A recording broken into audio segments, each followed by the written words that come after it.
მოგესალმებით. პატივცემულო სვენელებო და ჯოდურფასო სვენელებო და მაყურებლებო. თავაზობთ ალანდრა მარკმანის ინტერვიუს,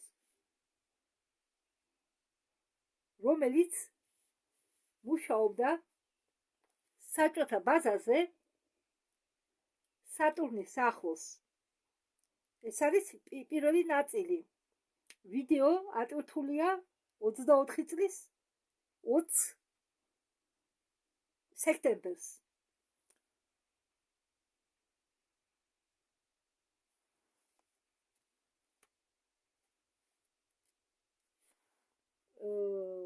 ალანდრა მარკმანი ყავს სტუმრად ჯონ უიტბერდის. ჯერ გთავაზობთ ჯოეთ უიტბერდის წინასიტყვაობას. ალანდრა მონაწილეობდა პროგრამა მონტოქში, სადაც ცნობიერება აღთქმა იყო დაშლილი ათობით განცდა ერთდროული დროის ხაზებზე. რას ნიშნავს ცნობიერება იყო დაშლილი? მე რომ ხოლმე გიხსენებდი თქვენ ალტარებს, ეს ნიშნავს, რომ წამების ქვეშ, როდესაც ბავშვს აწამებენ, იქნება ბუშტი, გამოიყოფა ალტერი და იქნება ბუშტი, სადაც ეს ალტერი თავსდება. შემდეგ საჭირო სამებრ ამ ალტერს მოძებნიან და გამოიყენებენ პროგრამებში. ხო, ახლა მე ამის ახსნას არ დავიწყებ, იმიტომ რომ ამას დრო სჭირდება და მეც ამის შესახებ აქვს ნათქვამი პენი ბრედლის და თუ თქვენ გაინტერესებთ, თუ როგორ ხდება ამ ალტერების გამრავლება, მოусმინეთ პენი ბრედლის ინტერვიუს, რომელიც მე მაქვს გადათარგმნილი 12 ინტერვიუ. შეგიძლიათ მოусმინოთ. იქ თავებში წერია რა თემებზე იქნება საუბარი. ხო და იმის მიხედვით შეგიძლიათ ყველა ინტერვიუს არ მოусმინოთ, მოძებნოთ ის, რაც თქვენ გსურთ, თქვენ გაინტერესებთ. ახლა კი ვაგრძელებ. 1970-იან 2000 წლებში იყო სატანური ჩრდილოვანი ხელისუფლების მონა და ნეგატიური უცხოპლანეტელების მონა. ეს ალანი მარკმანი. მის პიროვნებას შლიდნენ მრავალჯერ დროის და გენეტიკური მანიპულაციების დახმარებით. ჰოლოგრამიული იმპლანტებით და ცნობიერების კონტროლით მან შეძლო შენარჩუნებია ფსიქიკური ჯანმრთელობა პოზიტიური უცხოპლანეტელების მეშვეობით. ყოველ მომენტში ის აცნობიერებს პარალელურ ცხოვრებებს, სხვა გაზომილებებს და რეალობებს. ალანდრას აქვს რეპტილიების დნმ სისტემა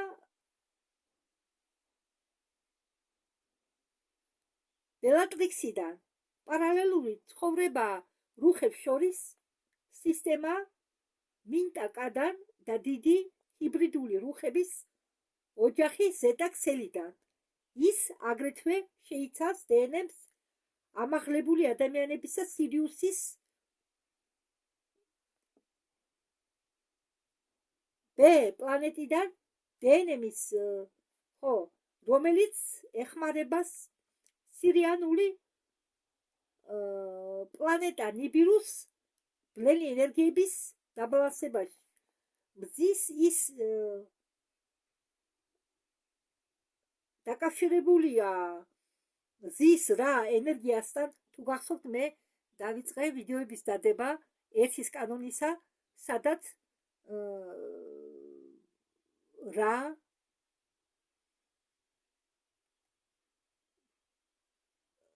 მზის ცივილიზაციის წარმომადგენელი რა კონტაქტობს ინსტრუმენტის დახმარებით ადამიანებთან და პასუხობს კითხვებზე. და ის დაკავშირებულია ეს ალანდრა მარკმანი ზის ცივილიზაცია რა ენერგიებთან და ამაღლებული ადამიანით არსებებით დაკავშირებულია ამაღლებული ადამიანებით არსებებით ვენერიდან. მისი მომავალი მე ცხოვრობს პლანეტა მორდურუს სისტემა ანტარესში B და ეხმარება მას ხელოვნებაში და ჰარმონიზაციაში ფსიქოემოციების სიხშირეების დარეგულირებაში. რას ნიშნავს მაღალი მე?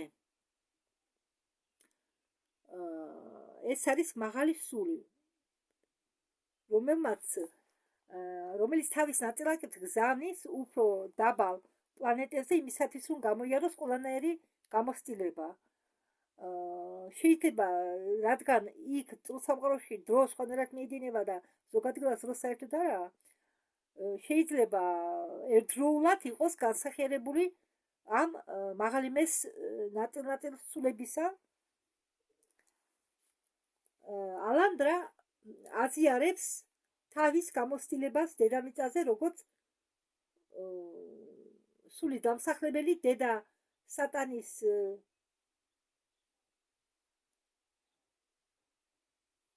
ტკაზე და იმას თუ როგორ შეძლო მონობისგან თავის დაღწევა და როდის დაიწყო განკურნება. დღეს ის არის ავტორი, პოეტი, მკურნალი და მასწავლებელი, რომელიც ეხმარება სხვებს მათ სულების მოგზაურებაში. ეს ვიდეო წარადგინა архма космическое сознание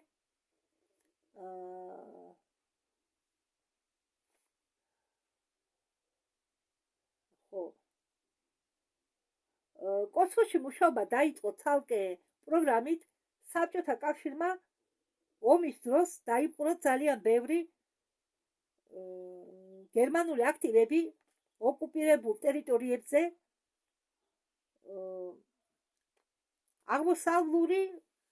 აღმოსავლურ უფრო ევროპაში პოლონეთში ბაზის ჩათვლით ნეშის სახელწოდებით, სადაც ცდიდნენ ზარს, პროგრამა ზარს და გერმანელებმა დატოვეს გონი რამდენიმე მომუშავე ზარი. ეს ალბათ რაღაც აპარატებია და საკმარისი დოკუმენტაცია, რომ შეძლებოდათ უკან სპროექტირება. ზარი არის უკან სპროექტირება ალბათ აპარატებისა. ხომალდს დაშლიან, შემდეგ აატყობენ. და მაგათმა ასევე ნახეს არქტიფაქი ურანზე. რაღაც იყო ნანახი მონღოლეთში, სადაც მაგათმა ნახეს ძველი ტექნოლოგიები.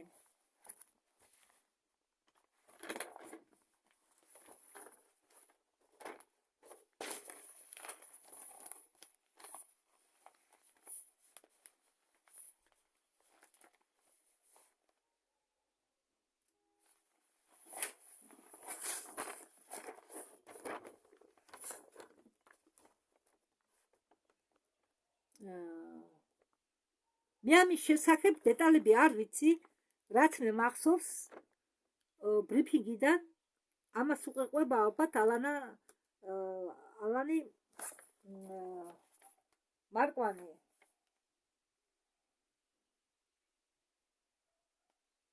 ალანდრა მარკვანი. ხო, მე ამის შესახებ დეტალები არ ვიცი, რათა მე მახსოვს ბრიფინგისაგან. მე თვითონ ვაკეთებოდი გვერდიდან სხვადასხვა ოპერაციების დროს. მე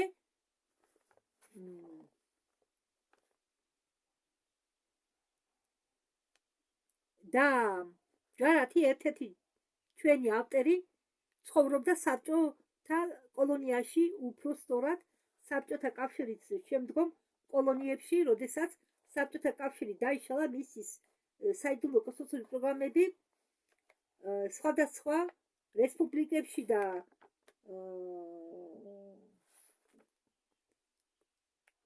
ქვეყანა სატელიტებში ან აგრძელებდნენ საკუთარ პროგრამებს ან შეუწყდათ დაფინანსება. პოლონეთი მოხვდა ამერიკულ იურისდიქციაში. ვიეტნამს აქვს საკუთარი პროგრამა დამოუკიდებელი ჩრდილო კორეის შესახებ მე არ ვიცი, მგონი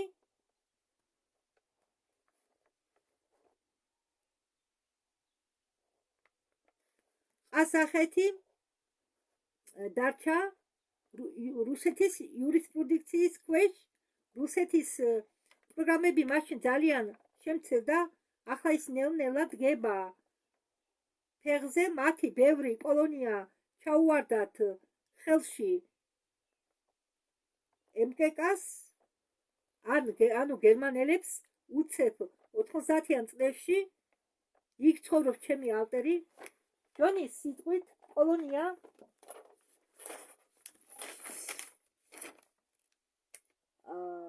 ახლა მინსკი განლაგებული იყო თანავარსკვლა კასიოპეაში და ითვლიდა 8 მილიონ ადამიანს.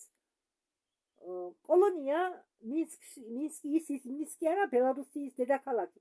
ეს არის კოლონია, პლანეტა მინსკი. კოლონია მინსკი იყო ძალიან დიდი, იქ იყო სხვადასხვა მოსახლეობა საბჭოთა კავშირის დროს, მაგრამ ის იყო ღარიბი და არ იყო კეთილ მოწყობილი და იყო MKK-ს, ანუ გერმანელების კონტროლის ქვეშ. მე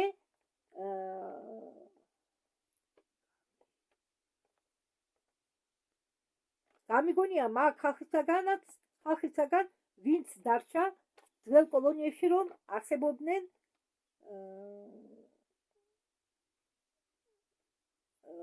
დათვლები უჭერდნენ ხალხს კომუნისტურ იდეოლოგიას. მე შემიძლია ვთქვა, რომ იმ პერიოდში 90-იანებში, როდესაც რუსეთი და ამერიკა მეგობრობდნენ, იყო არსენალის ხშირი გაცვლა, მით უმეტეს მონტოქში. ეს არის კაილის მოგონებები. მონტოქში იყვნენ ბევრი მომუშავე რუსი და ფიქრობ სხვა ამერიკის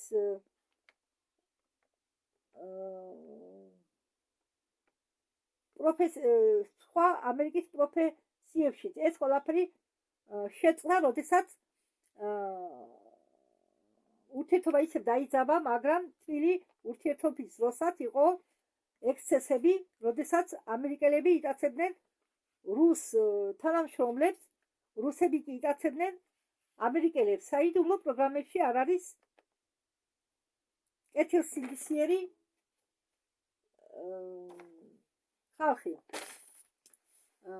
ჯონ ვისბერგი წამყვანი ეკითხება ალანდრას, მითხარი როგორ მოხდი ამ რუსულ პროგრამებში. ალანდრა მარკვანი პასუხობს, ჩემი ინტერვიუებიდან ხალხმა იცის, რომ მე გავიზარდე ამერიკულ პროგრამებში, მე გავიარე პროგრამა მონტოკი და მე მატარებდნენ ყველა ადგილებში მზის სისტემაში.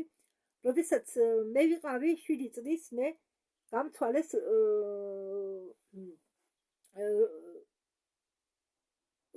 ჩემი თავი გადასცენ რუსებს ან საბჭოთა კავშირის იმ დროს, საბჭოთა კავშირის დროს. და ეს იყო ჩემი მშობლიური სხეული. ესე იგი, მე განაგრძობდა ცხოვრებას თავის ორიგინალურ სხეულში. ადამიანებმა სახაერო სამხედრო ძალებიდან სადაზეროდან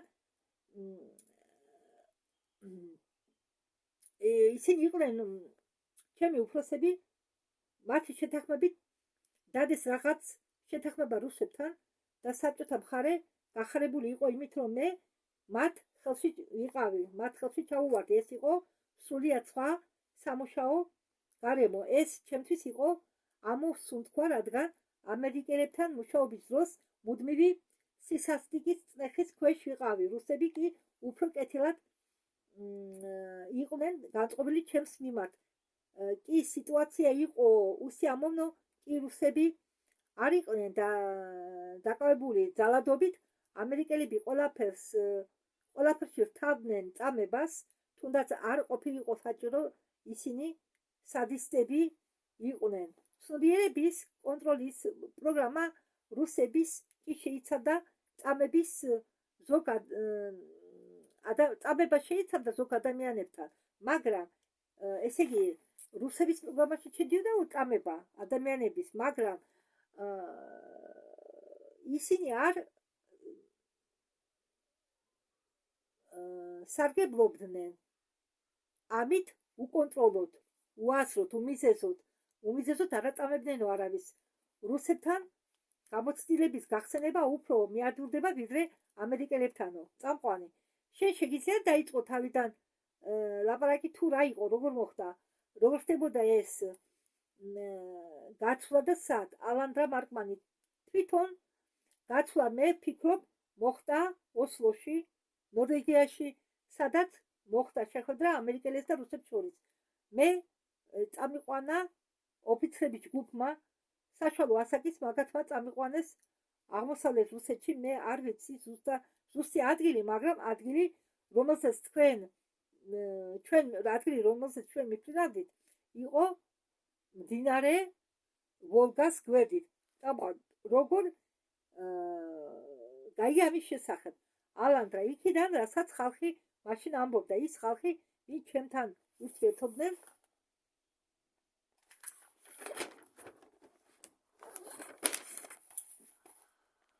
ლაპარაკობდნენ ინგლისურ ენაზე, აგრეთვე იქიდან, რასაც ხალხი ლაპარაკობდა ერთმანეთში. ეს საუბარები მესმოდა. ეს რომ ყოფილიყო ამერიკული პროექტი, მე გამთიშავდნენ სედატიური პრეპარატებით, წამყვანი. სადაც გადაგცვლიდნენ შენ იყავი მონტოქში? ალანდრა, თავიდან კი, სანამ გადაგცვლიდნენო შენ იყავიო მონტოქში? ალანდრა, თავიდან კი, წამყვანი. შენ არ იცოდი ოსლოში რომ იყავი? ალანდრა, არა, მე იქ წამიყვანეს გერმანიიდან. გერმანიაში არის დიდი ბაზა. ჩემზე წამებები და ძალადობა ხდებოდა ყველა ამერიკულ ბაზაზე. ბევრი ჩვენგანისთვის, ვინც კოსმოსურ საიდუმლო პროგრამებში მონაწილეობდნენ, მონტოკი იყო ჩვენი საწყისი მომზადება. მე თვლიდნენ ფასეულ ნივთად, რადგან მქონდა მაღალი ფსიონიური შედეგები.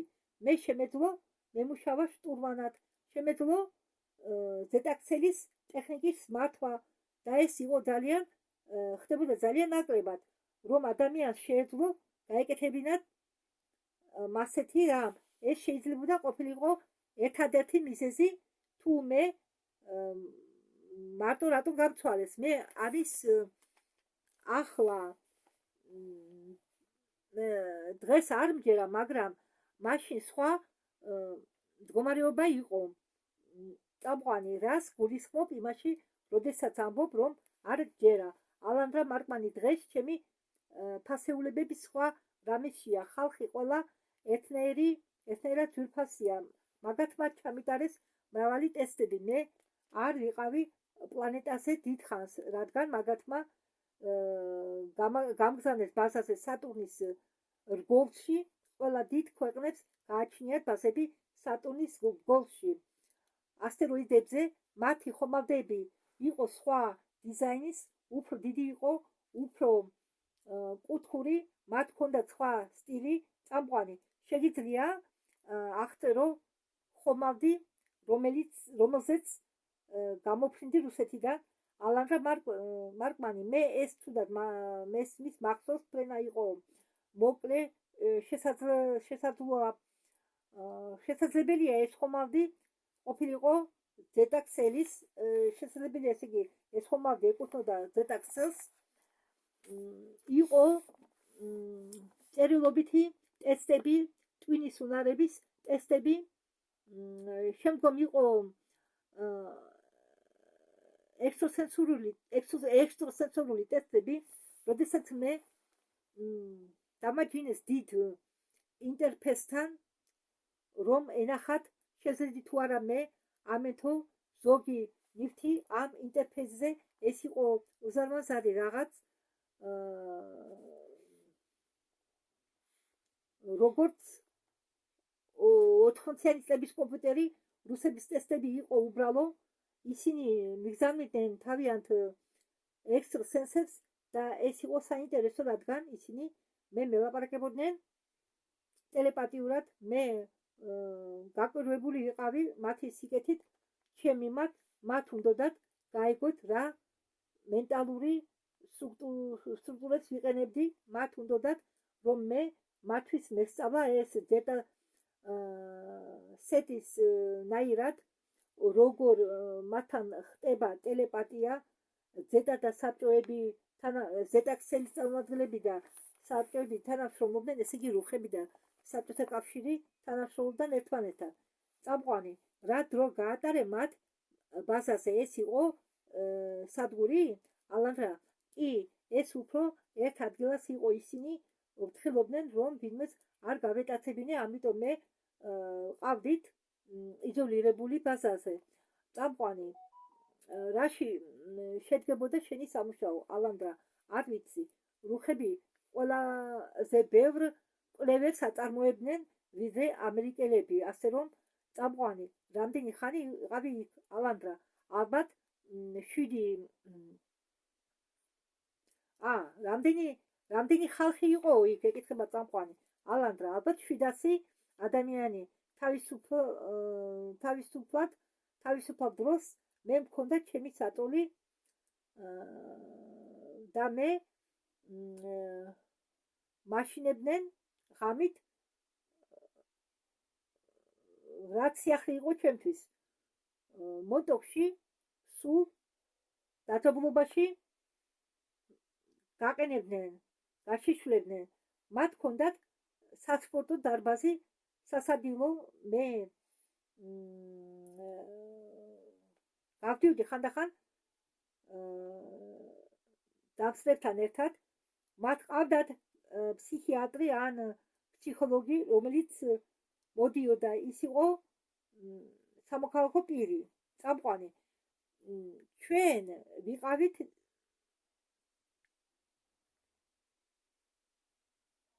ცივი ომის მდგომარეობაში და როგორ იქნა შესაძლებელი მასეთი გაცვლა ალანდრა მარკმანი ცივი ომი ფაქტიურად იყო მოგონილი ეს იყო სპექტაკლი ლუციფერიანელები აკონტროლებდნენ პლანეტას გაეროს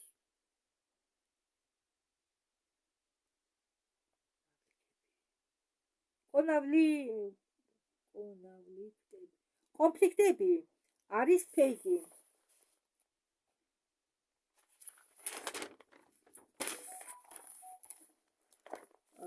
სატურნი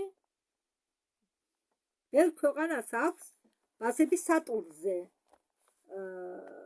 რადგან ეს არის ცენტრი მრავალი სატანური ძალებისა ხო ალანდრა გულისხმობს პლანეტას სატურნს იქ ბევრი ლუციფერიანელი ობიექტები არის მათ პატივს სცემენ სატანურ ძალებს ხო სატანურ ძალებს იქ სცემენო პატივს წამყვანი არის თუ არა იქ რამე საკრალური ადგილი სადაც მიემგზავრებიან ალანდრა კი არის მაგრამ ეს სხვა ისტორია თვით პლანეტას სამ გაზომილებაში აქვს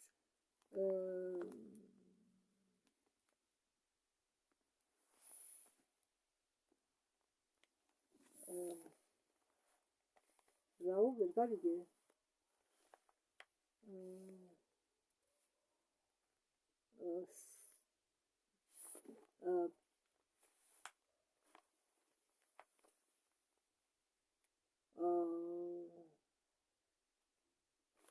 ხო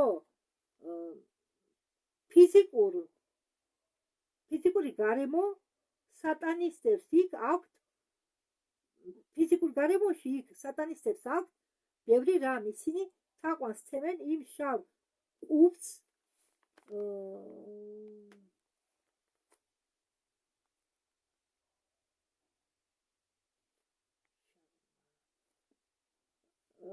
შავ მზეს, ცემენო პატივს სატურნზე შავ მზეს არის ადგილები, სადაც დგამენ უზარმაზარ ყუბებს, სადაც შეიძლება მისვლა. წამყვანი ამ კვებზე შენ ხარ იქ ნამყოფი? წამყვანი ეკითხება. შენ კვებზე ამბობ, შენ ხარ იქ ნამყოფი? ალანდრა, კი, რუსული, ამერიკული. მე აგრეთვე ვიცოდი, რომ იქ იყო იაპონური ბაზა. ხო, იქ არის რუსული და ამერიკული ბაზაო და აგრეთვე ალანდრა ამბობს, მე ვიცოდი, რომ იქ იყო იაპონური ბაზა, გერმანული ბაზაც, ინდური ბაზაც. ხო ხედავთ, თურმე იქ იმ ადგილას სატურნზე სატანური ადგილი ყოფილა, სადაც სატანისტები ცემენ თაყვანს შავ მზეს, შავ ყუბს და იქ ყოფილა რუსული, ამერიკული, გერმანული, იაპონური და ინდური ბაზა. წამყვანი, თქვენ გქონდათ რამე გათვლა ბაზებს შორის? შენ ხედავდი სხვა ჯგუფების ხომალდებს? ალანდრა მარკმანი, გათვლა იყო, გერმანელები იყვნენ ხშირად იქ. გერმანელებს და რუსებს რთული სამუშაო გარემო აქვთ. წამყვანი, რა გაგებით? ნახტვაფენის გერმანელებს თუ დედამიწის გერმანელებს და რუსებს შორის? ალანდრა, ალბათ ორივე. ალანდრა მარკმანი, მოდით ეს მოკლე ვიდეო გამოვიდა და მე გადავწყვეტე გამეგრძელებია მარკმანის ესე იგი ვიდეო, სადაც ის სტუმრობს რა ქვია იმ კაცს, ეთიტოთით ახალე ჯორჯ უიტბერდის შოუს სტუმრობს, ამიტომ მე გადავწყვეტე მეორე ნაწილიც გამეგრძელებია. აქ ამ ვიდეოში ორი ნაწილი იქნება ერთად.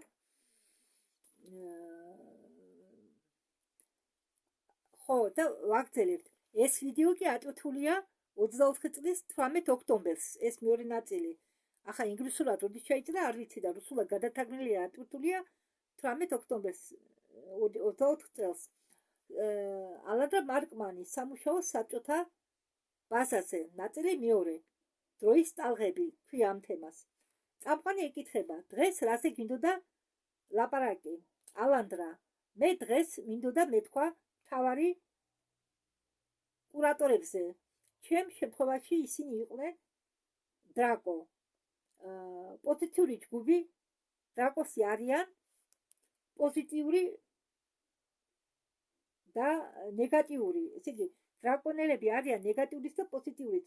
მაშინ მუშაობდი საბჭოების დროს და ვაგზავნიდით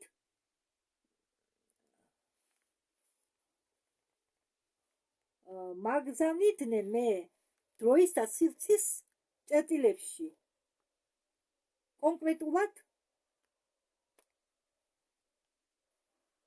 ლირაზე, თანავარსკვლავ ლირაზე, შორეულ წარსულში. ფაქტიურად იყო ისინი ცდილობდნენ დროის ხაზის შეცვლას. ეტყობა ლირის დროის ხაზის შეცვლას ცდილობდნენ, მე ასე ვფიქრობ. მაგრამ ეგრეა, წარსულის შეცვლას, იმიტომ არსებობს პოლიცია კოსმოსური, რომ წარსულის შეცვლა არავინ სცადოს. არ შეიძლება, მაშინ დაიწყება ქაოსი.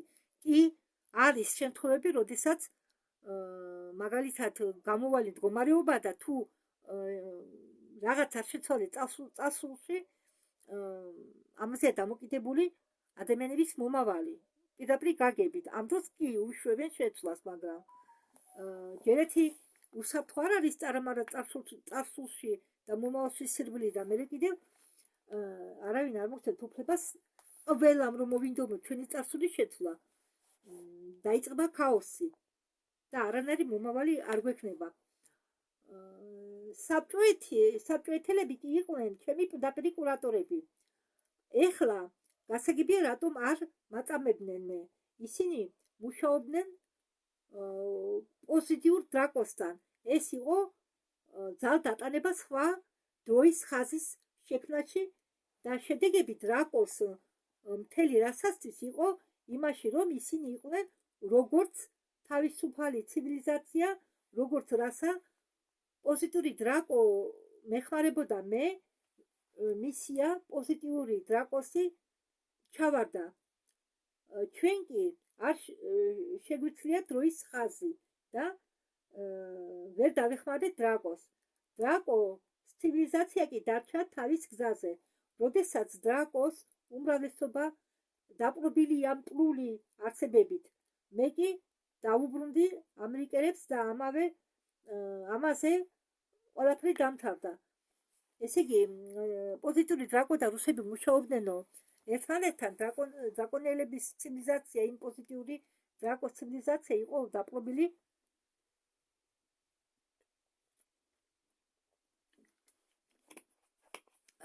მტრებით და დრაკოს უნდა წარსული შეცვლა, რომ რაღაც შეცვალათო მომავალში, მაგრამ მათ არაფერი გამოვიდათო და მე ისევ დაბრუნდიო ამერიკელებთან.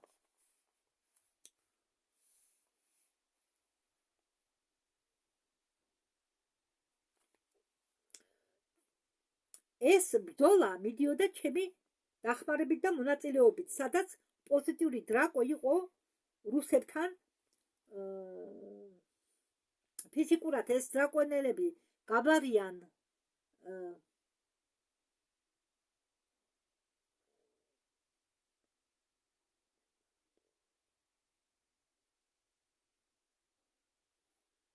ნეგატიურ დრაკონელებს. ისინი არის გველეშაპების თანავარსკვლავიდან, ვარსკვლავ უბანიდან. მათ დიდი ხნის ურთიერთობა აქვთ კაცობრიობასთან. დრაკომ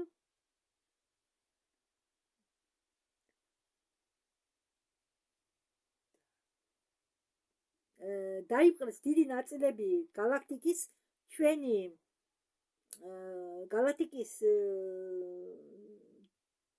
ჩვენი რეგიონის დიდი ნაწილი. მაგათ დაიწყეს დაიპყრეს ბევრი სისტემა, ბევრი სამყარო და ბევრი ამ პლანეტაზე მოქმედებდა ღიად. დედამიწაზე მონობის ფარული სისტემა იყო, მაგრამ ხო ახლაც არის, მაგრამ სხვა ბევრ აწლეულში ეს ხდება. ესე იგი, ეს ხდება ყველაფერი ღიად. უკვე არ იმალებიან. შენ იცი ვინ არის შენი ბატონი? ეს ისინი არიან ფიზიკურ ადამიანზე მაღლები არიან 2 მეტრი და 10 სანტიმეტრი, ან 2 მეტრი და 40 სანტიმეტრი, ან 2 მეტრი და 70 სანტიმეტრი. კანისფერი, ბინძური მწვანე ფერი, ყვითელი თვალები აქვს, თუმცა რასის შიგ არის ვარიაციები. მათ აქვთ კასტების სისტემა, კასტებს შორის არის ფიზიკური განსხვავება. ზოგს აქვს ფრთები, ვინც მეფულკასტას ეკუთვნის, დიდი დაყუნთული კუდები აქვთ ძლიერი ფსი უნარები. ხო, რამიდან ცოტა ხა გადავუხვევ თემიდან. ახლა მიდის ბრძოლა, თავდება უკვე ბრძოლა პლეიადიანელებს და რეპტილოიდებს შორის. და ამნიგატური დრაკოს ნაწილი პლანეტა, სადაც რეგიონი, სადაც დედოფალია მთავარი ლიდერი, მათაც ისინი აწარმოებენ ომებს და საბედნიეროდ ბოლო ინფორმაციიდან გამომდინარე, რომელიც გადმოგთა ჩვენ ელენა და ნანმა, ისინი აგებენ ამ ომს და გალაქტიკური ძალებიც ევჯიან მათ. წამყვანი მინდა გავიგო პოზიტიური დრაკო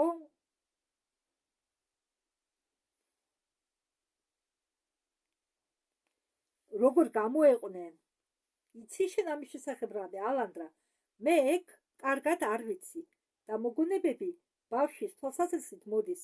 არის ბევრი დრაკო, რომლებიც არასდროს არ იყვნენ იმპერიის ნაწილი, რომლებიც იცავდნენ ძველ ტრადიციებს.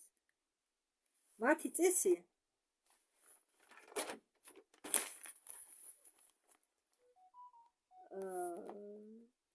ტომურს გავს. მათ აქვთ დიასპორია და საზოგადოება და ისინი ცხოვრობენ დამოუკიდებლად. იმპერიის დრაკო მუდმივად ცდილობს ისინი ომში ჩაითრიონ. არის ბევრი დრაკო პოზიტიური განწყობის, რომლებიც ცხოვრობენ ფედერაციაში და თანამშრომლობენ მათთან, ვინც თავისუფლებაში იმყოფება ფედერაციასთან, ვინც თავისუფლებაში იმყოფება ფედერაციის დაცვის ქვეშ არის ზოგი. აგრეთვე ცხოვრობენ დამალვით. ზოგი მიგრირებენ იმპერიაში და არიან ორმაგი აგენტები. დრაკო იყვნენ ბაზაზე რეგულარულად, მათ არ აქვთ მიზეზი დაიმალონ. დედამიწაზე ისინი ითვლებიან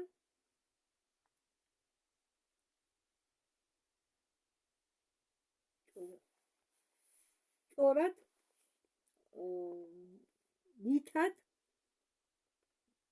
მაგვარ არსებებად ამ სიტუაციაში, როდესაც შენ სადღაც კოლონიაში ხარ, ისინი ღიად დადიან და ხალხი ღიად ხედავენ მათ. პოზიტიური დრაკო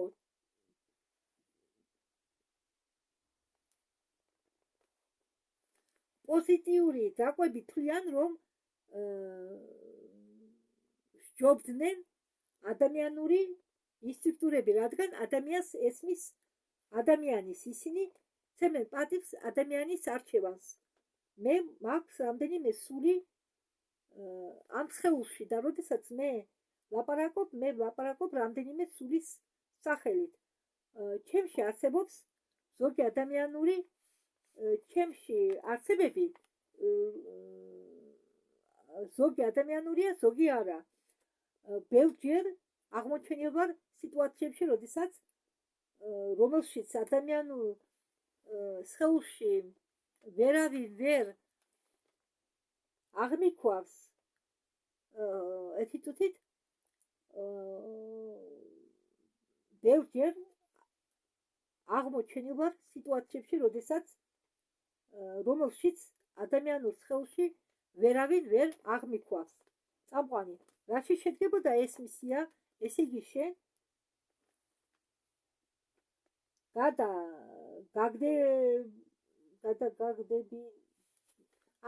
შენ გადაგაგდებდნენ შორულ წარსულში ლირაზე? ალანდრა მარკმანი კი აქ ლაპარაკი იყო სხვა შედეგის შესაქმნელად. ლირიანელი მეომრებისა. მიახლოებით 30,000 წლის წინ, თუ არ ვცდები, ლირიანელი კატების რასა და დრაკონიელები ომობდნენ და მიზანი იყო შექმნა, თუ იყო სხვადასხვა სტრატეგია. ყველაფერი იყო მოსინჯული, ადამიანები ისევ ბრუნდებიან უკან, არსებები თუ ადამიანების სხვა ნაირსახეობა ისევ უკან დადიან დროში და ცდილობენ რაღაცის გადაკეთებას. დღეს ეს უფრო ნაკლებად ხდება. ესე იგი დრო მოძრაობს ტალღისებურად. არის ერთი მკვლევარი, რომელიც მათ უწოდებს კატერიტმებს და პრაქტიკული მოვლენები განლაგებულია განსაზღვრულ წერტილში ამ ტალღისა.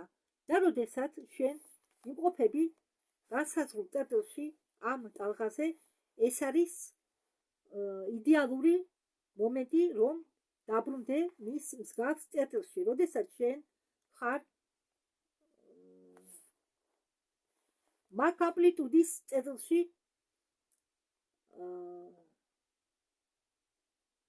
ზოგი მომენტები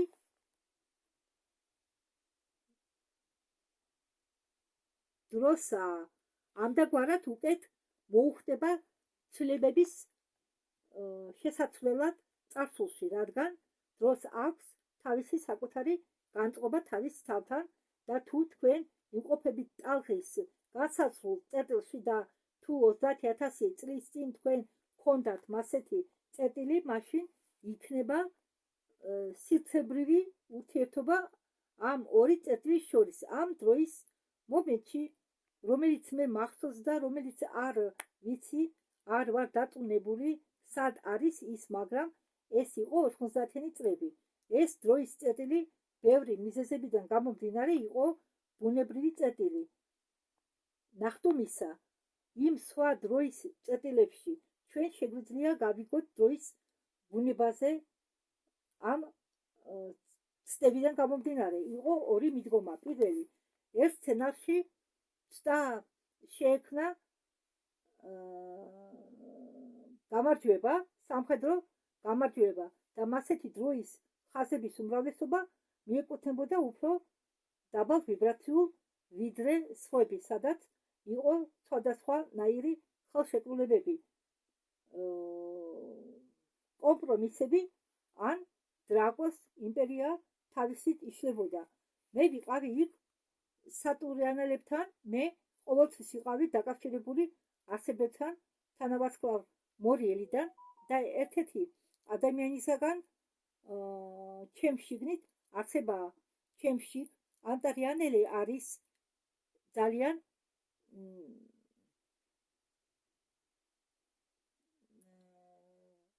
მაღალ ვიბრაციული არსებები მერვე განზომილებებიდან და ისინი მე მეხმარებოდნენ მათი დახმარებით. მე ვცდილობდი და ემოციურად და ფსიქიკურად ჯანმრთელი ვარ მათი დახმარებით და ამ კავშირის გამო მე ზოგჯერ მაჯენენ მასეთ სცენარებში, რადგან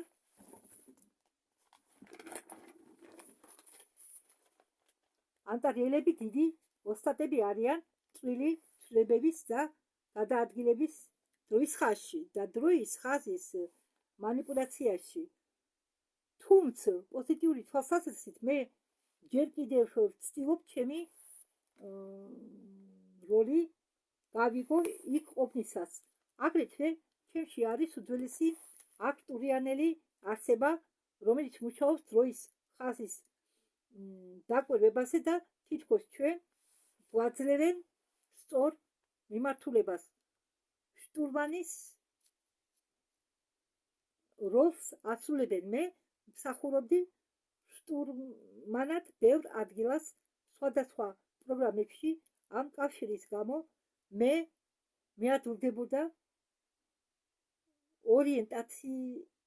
ორიენტაცია სხვადასხვა განზომილებების დონეებზე, სხვადასხვა დროის ხაზებზე. წამყვანი და მათ რატომ არ გამოუვიდათ, უნდა ჩაიტარებინათ სამხედრო შედეგები. სხვები იყვნენ დაკავშირებული კომპრომისებთან და აღიარებებთან. ალან რემარკმანი მიზეზი აგრეთვე იყო გაეყოთ რევოლუციონური გზა დრაკოსი ორიონის რევოლუციონური გზიდან. ორიონი არის ნეგატიური ჯგუფი ძირითადად. ხო, მე ვხედავდი მათ მომუშავე დრაკოსთან და ორივე ჯგუფს აქვთ ბოროტული განზრახვა, მაგრამ იყო შესაძლებელი სცენარები, სადაც ორიონელები და დრაკონიელები იყვნენ ცალკე. აგრეთვე ნეგატიური არსებები. ისინი ცალკე არიან ორიონელებთან ერთად, რომლებიც იყვნენ დაბნეულები. ამ არსებების და დრაკოსთან ჩვენ ღებულობ მოიცადეთ. ამ არსებებთან და დრაკოსთან ჩვენ ღებულობთ ტოქსიურ კოქტეილს, როდესაც მათთან შეთანხმება შეუძლებელია. ძალიან ცუდია, ისინი არიან უსულო გულო და სასტიკი არმია ჯარი, მაგრამ იყო გზები, სადაც ისინი იყვნენ ცალკე ჯგუფებად. წამყვანი მაგათმა თქვენ გაჯობენ დროის ომში მათ იცოდნენ ამ ოპერაციაზე და ჩაშალეს ალანა მარკმანი კი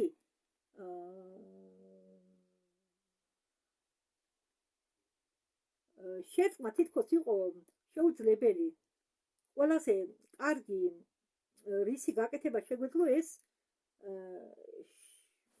შეგვენელებინა შეწყმა ამაშიც იყო გაუთვალისწინებელი შედეგები ხაზის მიმართულებით რადგან ყველაფერი ხდება ძალიან სწრაფად როდესაც სისტემები კარგულად დამძიმებულია ორიონის ჯგუფი და დრაკონელები შეუერთდნენ ერთმანეთს იმისთვის რომ სამხედრო უპირატესობა მიეღოთ წამყვანი ჩვენ მაშინ რომ გაგვემარჯვებინა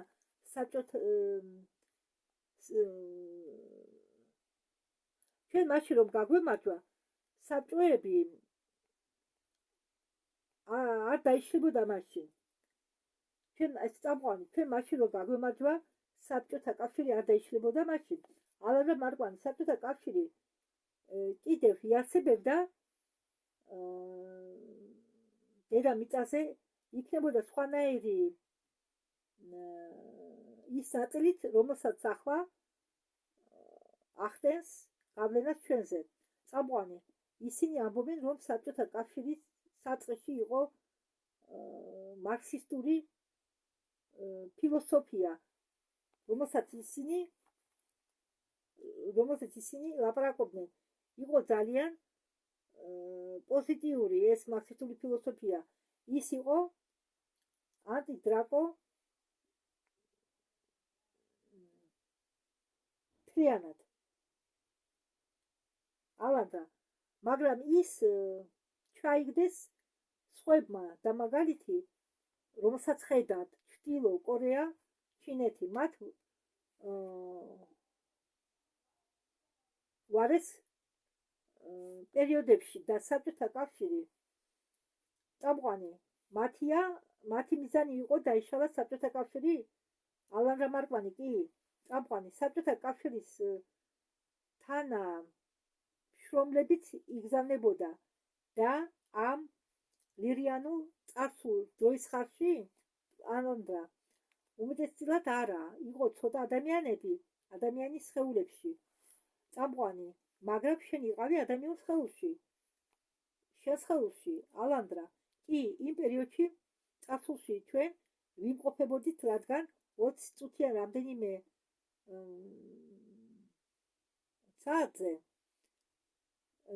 საათის გამონაკლისში რამდენიმე დღე მაგრამ დიდხანს არა წამყვანი ვინმეს ლიკვიდირებით ამ მოკლე ხანში ან სალაპარაკო ჰქონდათ ვინმეს და ალანდრა ოპერაციები ვინმეს ლიკვიდაციისა ხდებოდა მე არ მონაწილეობდი მაგაში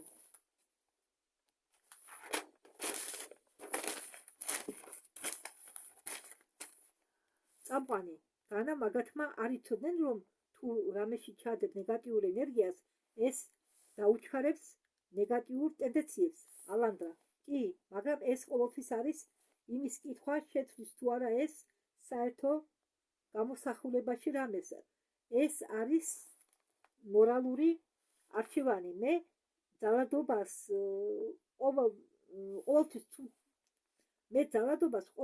ყოველთვის არ ვთვლი ცუდად მე ვთვლი რომ ძალადობაც უნდა გამოიყენო ძალიან ფრთხილად და ნაკლებად მაგრამ ეს საუკეთესო არჩევანი არ არის წამყვანი რა დრო გაატარეს საბჭოთა ბაზებზე ალანდრა მე მიჭირს ცდომა ამ ინფორმაციის მიმართ ალბათ ეს გრძელდებოდა 3 წელი 86-დან 99 წლების ჩათვლით წამყვანი შენ გახსოვს რომ დრაკოსთან ჰქონდა კონტაქტი საუბარი ალანა მარკმანი კი ჩვენ ისინი ტელეპათიურები კი ჩვენ ჰქონდათ კონტაქტი ისინი ხომ ტელეპათები არიან და ზოგჯერ სხეულიდან გამოუცდელად და